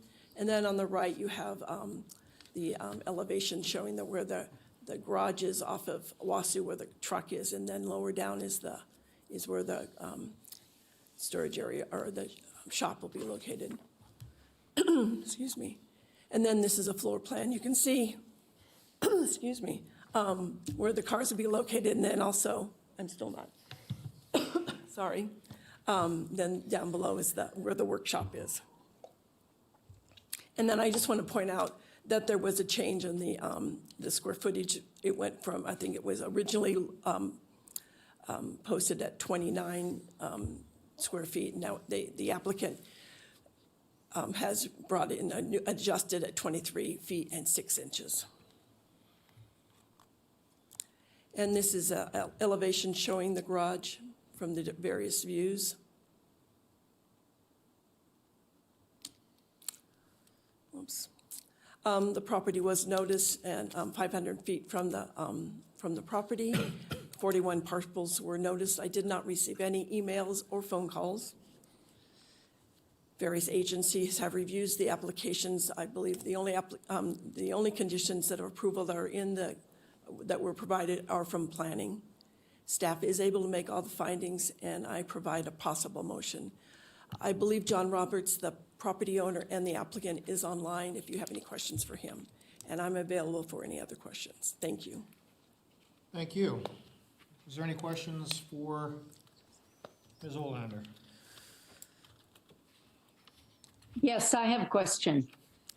Thank you, Ms. Berlin. Yeah, first of all, I just want to thank you for the presentation, and especially including the mobilization point in your conditions about mobilizing before 7 o'clock. And that's particularly important in this neighborhood because it is a very tight neighborhood. I took a site visit to this area yesterday, and it's chock-a-block with properties and a very narrow street. And so that's a very positive to have there. And also, I was wondering, did you have any conversation about snow plowing with the roads department and whether that would be an issue for this, I guess, Washoe County and the plowing? Julie Olander for the record. I did not receive any comments from engineering or the GID on that. I'm not sure exactly what the status is on Wasu, and there's no plow requirements. However, this shouldn't impact that in the sense that they're not, building to the right of way, and that they're, like, as you know, Wasu is a very challenging road anyway. Right, it is very challenging. And my suggestion just going forward with cases like this would be to reach out to it would be the Washoe, I guess the roads department in Washoe County. And they weren't officially a commenter on this. I don't think it would be engineering that would be It is engineering that would. Oh, it is, okay. It's through their great. department. They would then in turn. Great.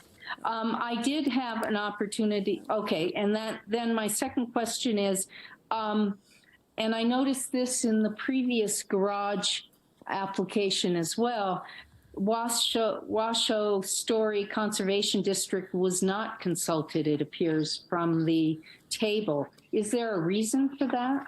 I see that it was consulted in the case of the bike park. I don't believe Washoe County, the Story Conservation is a standard. It's up to the where the location is, what the impacts would be. This is just a garage, so I'm not sure that the Washoe Story Conservation Corps would have a specific impact to this type of development. So it's up to the planner's discretion to decide who would have impact or who would have comments on each application. At this point, I didn't anticipate that the Conservation Corps would have any specific things that would impact a garage. Okay, thank you very much. It's a discretional choice. It's by discretion. Okay, thank you very much. Thank you. Ms. Olander, I'm going to take a moment of your time, just, I guess, so you can enlighten us or reiterate the discussion we had the other day on this topic. And the reason I'm going to use you is just because I spoke to you, although it would probably be the applicant that I should be addressing this to. But as I was going through the packet itself, and I was looking like Exhibit D, page 29, where it shows the footprints of the size of the garage, those square footages did not add up. They varied. On one of them, you got 23 feet, 6 inches as side. At the front of the garage, you've got on one 23 feet, on another one 25 feet, and earlier in the documentation, 29 feet. So it's kind of all over the board. But I guess what I'm asking for, and I think what you clarified for me is, although these are not exact, once the individual submits the actual building plans, that will codify the actual dimensions of that structure. Is that? Julie Olander, for the record, yes, that's correct. So as I explained to you on the phone was that, I'd appreciated you catching that discrepancy in the dimensions. And the applicant has confirmed that the size of the garage is 1146 instead of 1136. So when the building permit comes in, that will be confirmed, and also the setbacks will be confirmed, and making sure that they do meet that requirement of the slope, so that they can have the garage either placed on the property line or wherever it needs to be placed. So that process is reviewed during the building permit application process. Okay, thank you, and I just want to say thank you for reaching out to me and helping me understand this and clarifying this for me earlier. Thank you. So, you're welcome. Are there any more questions for staff? Seeing none, thank you very much. Is the applicant present and wish to speak on this matter? I do have the applicant, John Roberts, on Zoom. John, if you would like to address the committee, if you could please state your first and last name for the record.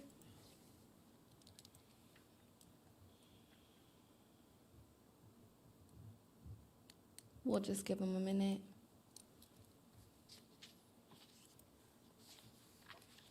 Can you hear me now? Yes, the floor is yours. Yeah, I'm sorry. This is John Roberts, the owner at 354 Wasu Road. I'd just like to address a couple of the questions. Ms. Julian had asked about the snow removal. The two lots to the east are Forest Service lots that they currently use to push the snow off over into the adjacent lots. So that won't be obstructed by the garage structure.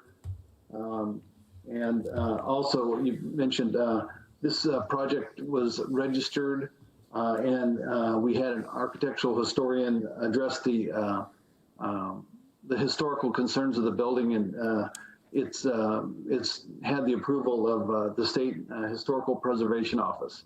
So that has been that is in the TRPA documents that are on file as well. And then the last question addressing some of the issues, the garage itself is 23.5 by 23.5. And then we added the portico and the riser room to accommodate fire sprinklers. So that's why the size has changed. Thank you.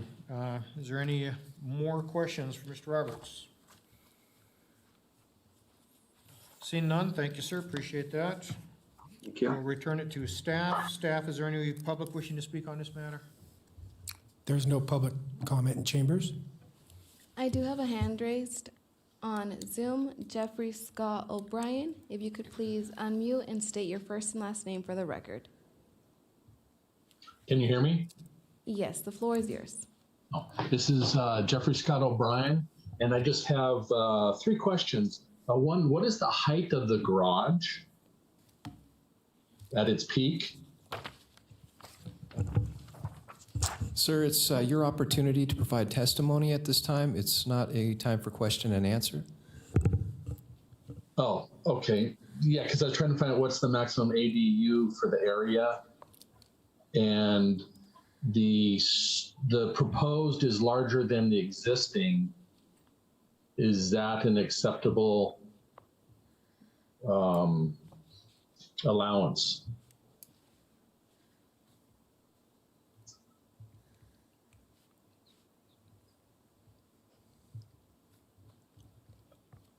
Does that conclude your public comment? That does. Awesome. Thank you so much for your time. Thank you. Returning to staff, is there any other members from the public wishing to speak?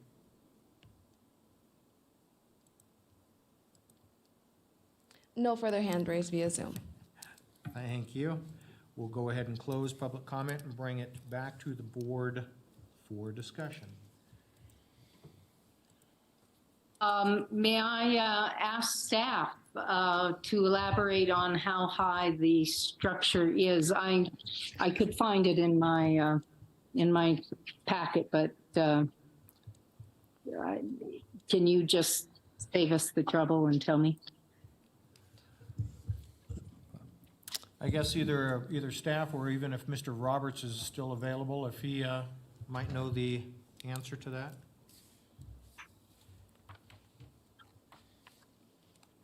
Or is it one of those situations, Mr. Lloyd, that once the actual plans are submitted, we'll know the exact height?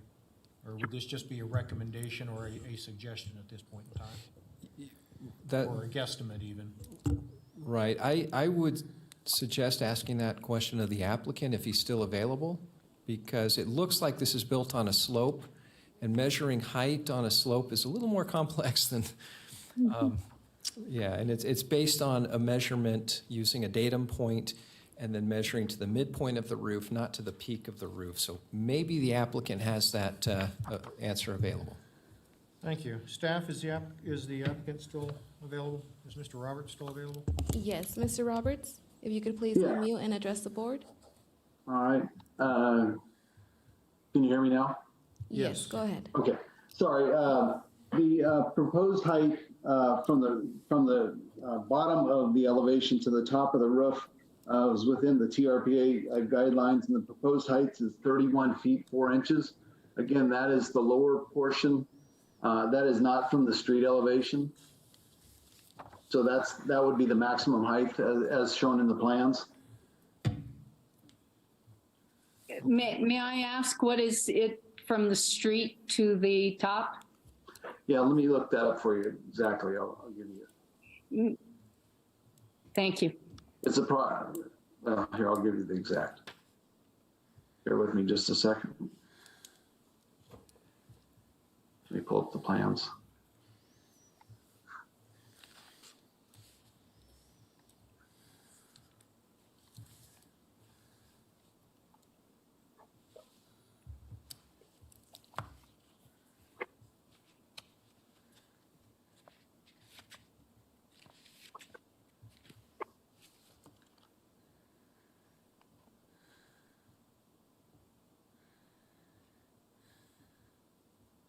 Bear with me, I'm loading the plans right now.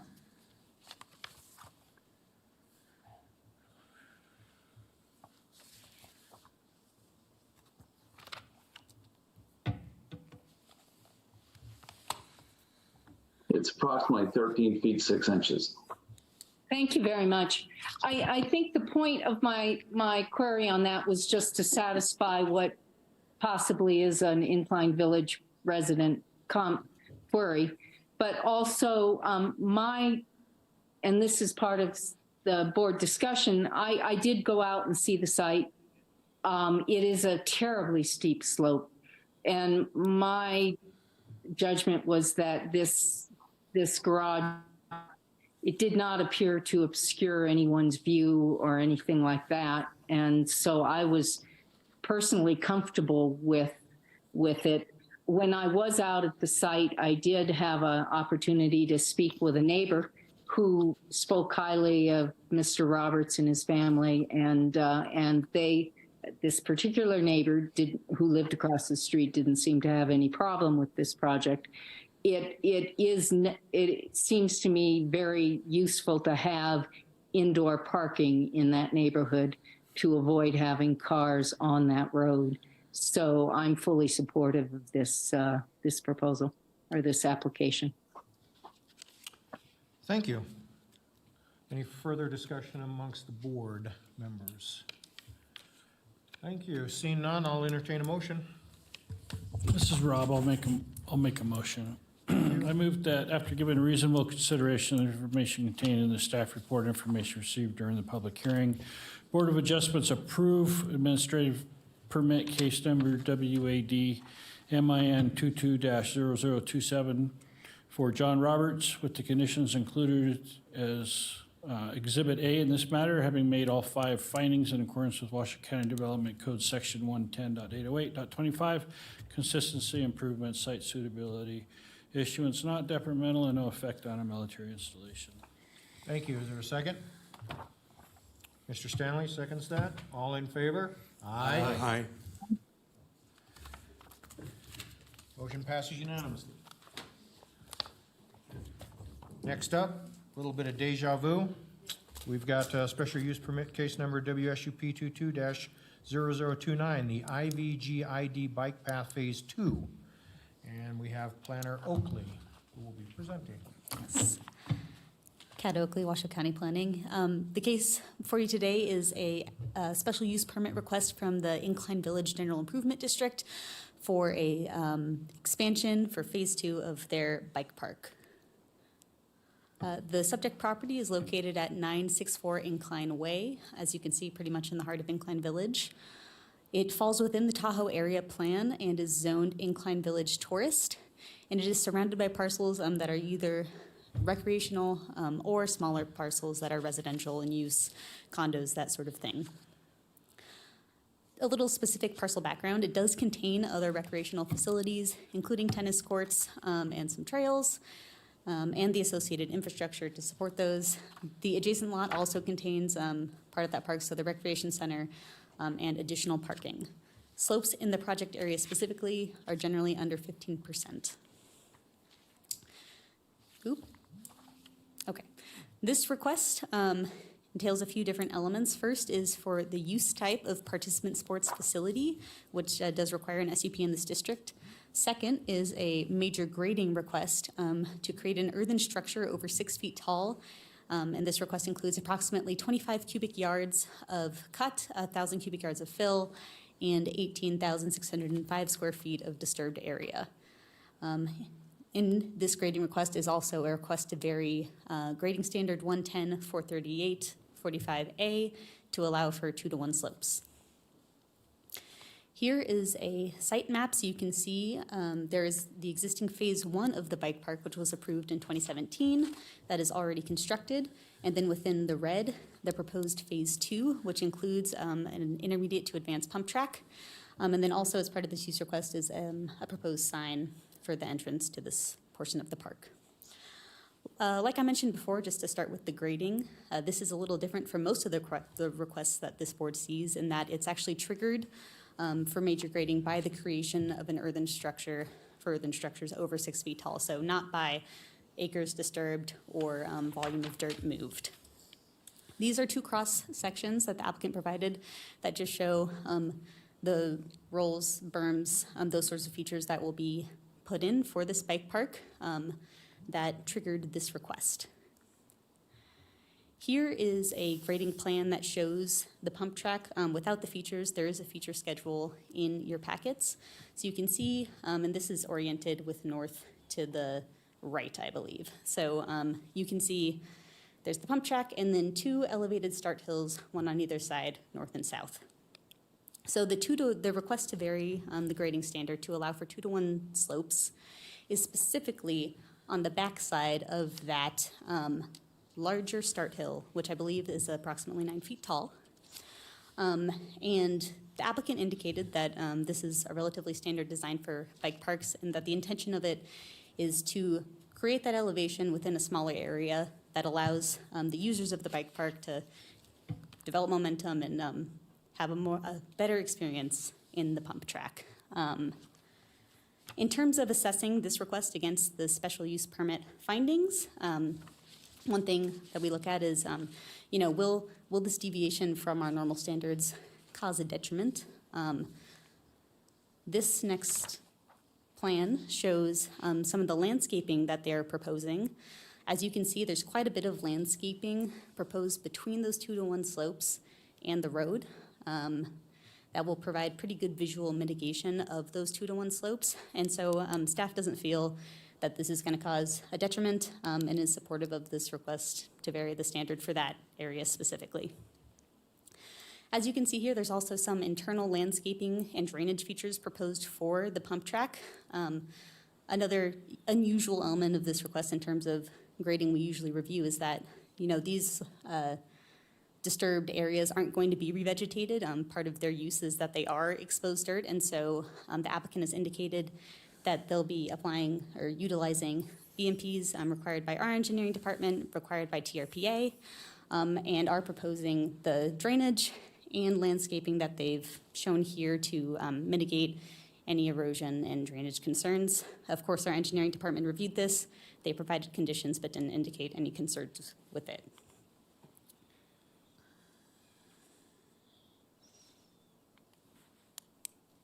Eventually.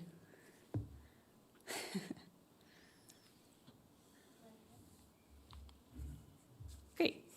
To address the use aspect, so like I said before, there are already facilities on this site and on the adjacent lot to serve the various recreational development throughout this park.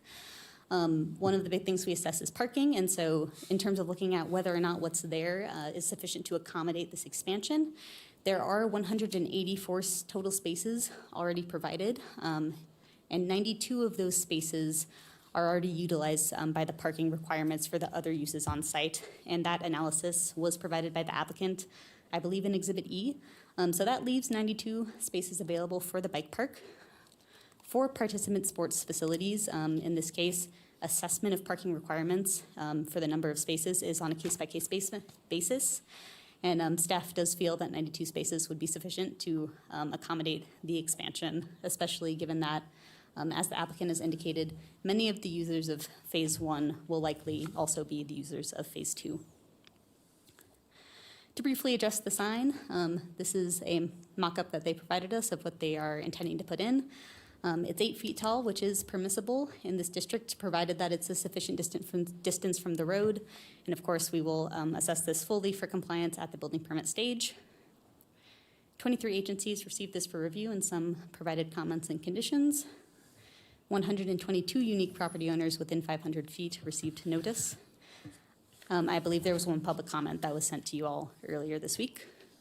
Staff is able to make all 5 findings for the 3 aspects of this request, so for the use, for the grading, and for that deviation from grading standards. Those findings are consistency, sufficient improvements, site suitability, issuance not detrimental, and no effect on a military installation. Therefore, we are recommending approval with conditions, and I'm happy to answer any questions. Thank you. Is there any questions for staff? I have one quick one. Yes. Not that you have to really drill down into this, but on page 7 of your staff report under project evaluation, there's a statement in here. It says participant sport facilities parking is assessed on a case-by-case basis. What does that mean? So in our code, generally for different uses, we will have a parking table or a list of the number of spaces required for those different uses. Participant sports facilities in particular includes a number of uses, including things like tennis courts, and some of those uses have specific numbers associated with them for number of spaces required per tennis court, for example. For other uses that are not specifically laid out with numbers, we are directed to assess it on a case-by-case basis. So essentially that would mean that it would be up to the planner or the board or some combination thereof to determine what a reasonable number of spaces would be. It does not provide more direction than that. So it's more directed inward toward a planner to decide than somebody standing out there and saying, this is a case-by-case basis, you can come in and you can't. Yes, that's correct. Thank you. Just clarification, and thanks for pointing that out. Any other questions for staff? No question, but I'd like to compliment the staff on the package. Living here in Incline Village, I thought it was very thorough, and I really appreciate your specific references in the package to the number of comments received or not received, and to the mobilization language under construction, and also your addition of landscaping as a condition. So I do appreciate the quality of the presentation. Thank you. Thank you. I think that being said, I think we only received one comment on this project. That is correct. Thank you. All right, any other further questions? I have one. On page 32, the special use permit application supplemental information, item 3, is that a typo on the year? It says this project will be completed in one phase, construction estimated to start in May of 22 and end at the end of June 22? It is my assumption that that is either a typo or a former timeline that is obviously no longer applicable, but the applicant is available for questions, so feel free to ask. Aye, thanks. Thank you. Any more questions for staff? Seeing none, is the applicant present wishing to speak on this matter? I do have Randolph McLean available on Zoom. Randolph, if you could please unmute and state your first and last name.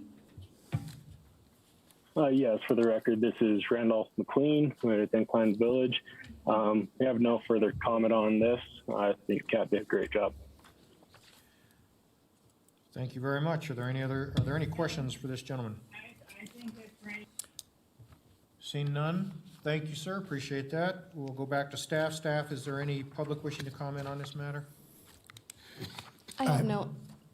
I have no public comment in chambers. Thank you. And there are no hands raised on Zoom. Thank you very much. We'll go ahead and close public comment, bring it back to the board for discussion. Is there any discussion on this matter? Mr. Stanley? Seems like a great use of land, and I appreciate very much the input from not only planning, a great package, but also our colleague in the general area who had supportive comments about it as well. Thank you. Just an observation. There is so much vegetation around this area. I wasn't even clear there was a bike park back there, and I've lived here more than 5 years. So there it is, well shielded from the public. Thank you. Any other additional comments? Seeing none, I'll entertain a motion. Okay, I'll make the motion. Thank you, Ms. Julian. I move that after giving reasoned consideration to the information contained in the staff report and information received during the public hearing, the Washoe County Board of Adjustment approve with conditions special use permit case number WSUP 220029 for the Incline Village General Improvement District with the conditions included as Exhibit A to this matter, having made all 5 findings in accordance with the Washoe County Code Section 110.810.30. Consistency, improvements, site suitability, issuance not detrimental, effect on military installation. Thank you. Is there a second? I'll second it, Rob, for the Mr. record. Pierce. All in favor? Aye. Motion passes unanimously. Moving on, next item on the agenda is chair and board items. These are non-action items from the board. Is there any future agenda items they would like to see? Mr. Christian.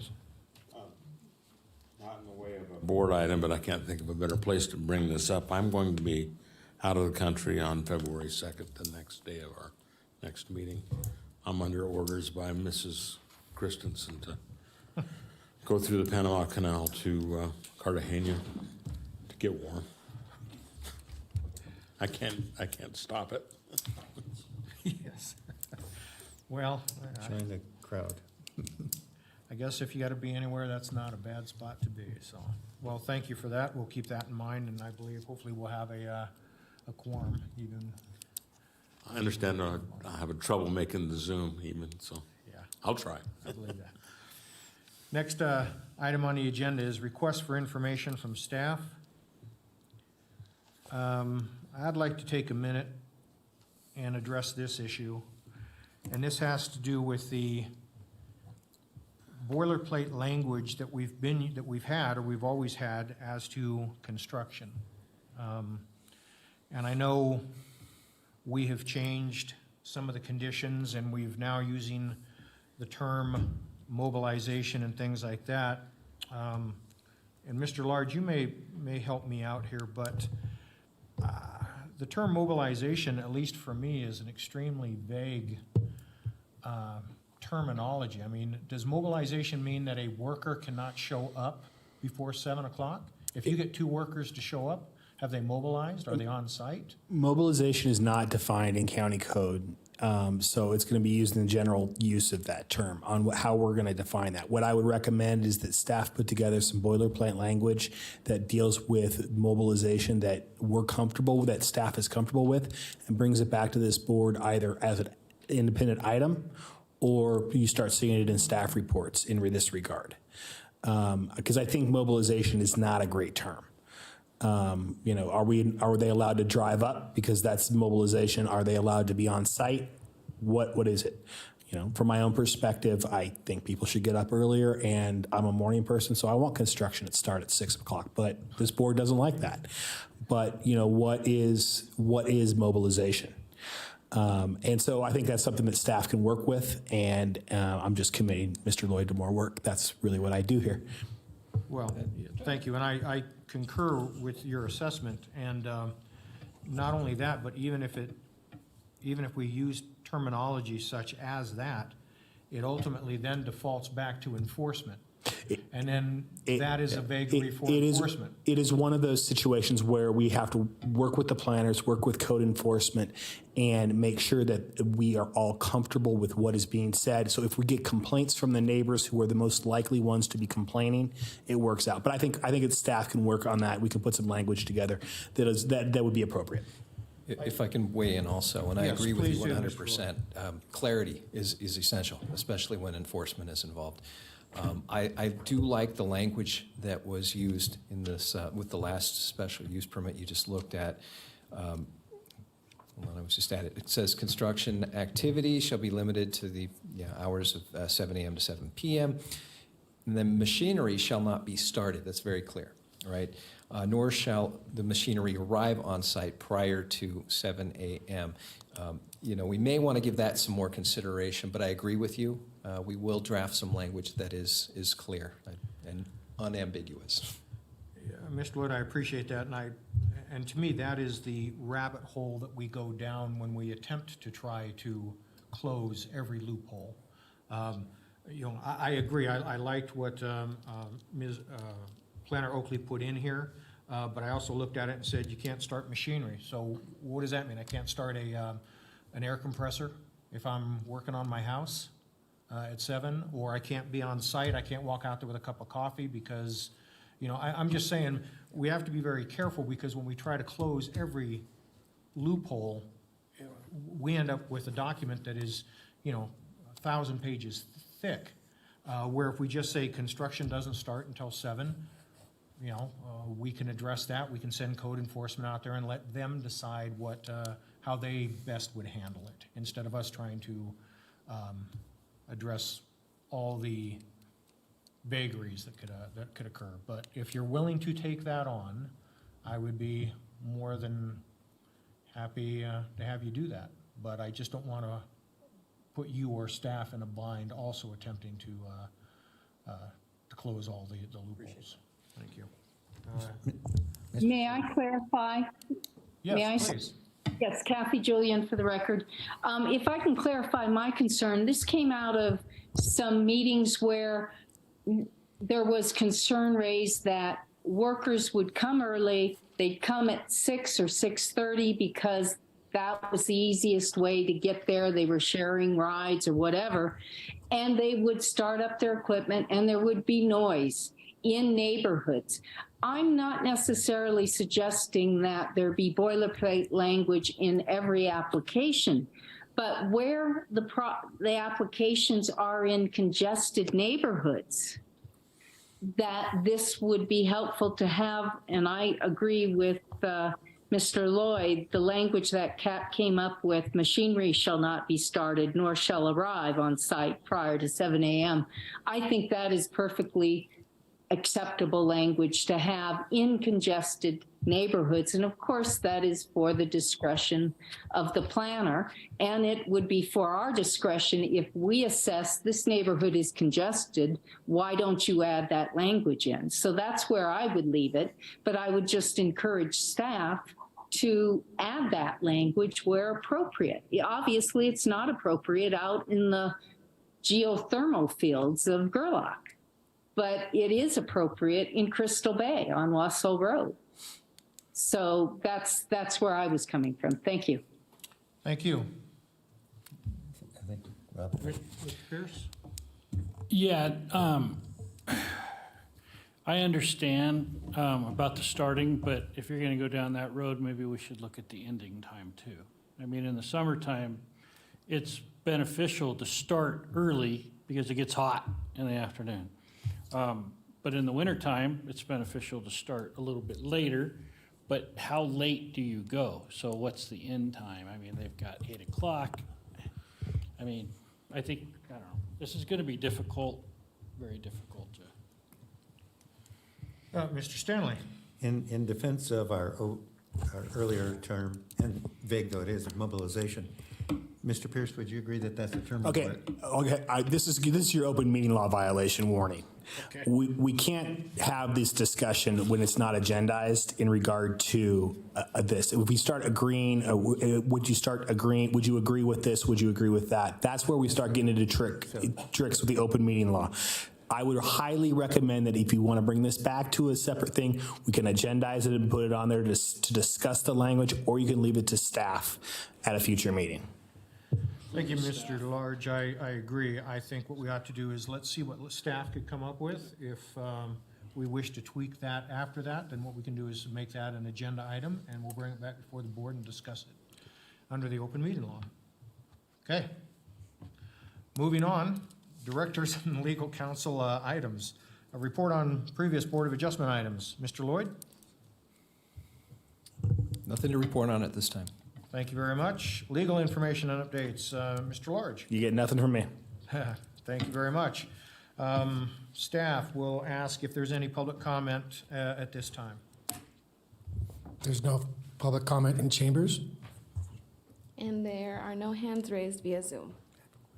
Okay, thank you. Before we adjourn, Mr. Stanley just asked me to give him an opportunity to speak, so Mr. Stanley, it's yours. I appreciate that, Mr. Chair. I was going to ask two questions of Planner Lloyd, of Trevor Lloyd, if he has an opportunity to answer these.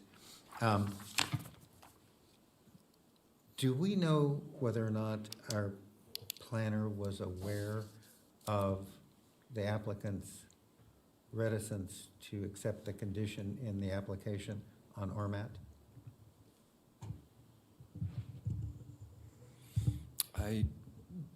I know that we were informed of the concern, but I don't know the timing, and I can look into that when, in fact, they. I asked because I'd had those conversations with them. Right. And then another question, this should have been earlier, of course, and that is, my understanding of how cabs now operate, development projects have discussion sessions. I think they try to avoid the word cab because it would look like they're going back to the cab, which they don't want to look like they're doing.